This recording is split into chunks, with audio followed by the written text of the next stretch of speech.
Hi, welcome back to a brand new video of the Target Individual Program, Target Experience. So, as I figured, they had me on the remote no monitoring as well as using silent sound to, as they normally do, but in a much greater capacity.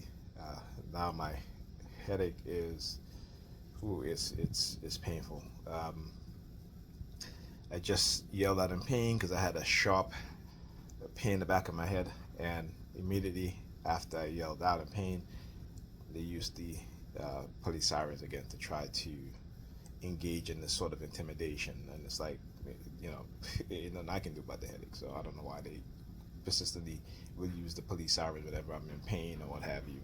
And they will use the police siren, which doesn't make any sense to me. Only thing I can think about is that, you know, they know what they're doing to me is a crime. It's not only assault, but it's rape in the sense of uh, acts my mind, right? Breaking my mind. I enter my mind without my consent and manipulating my mind, right?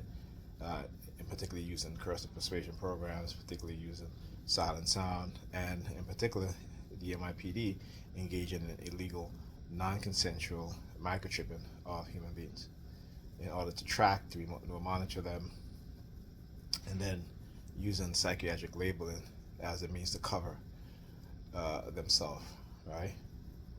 So, just wanted to say that. Talk to you guys in the next video.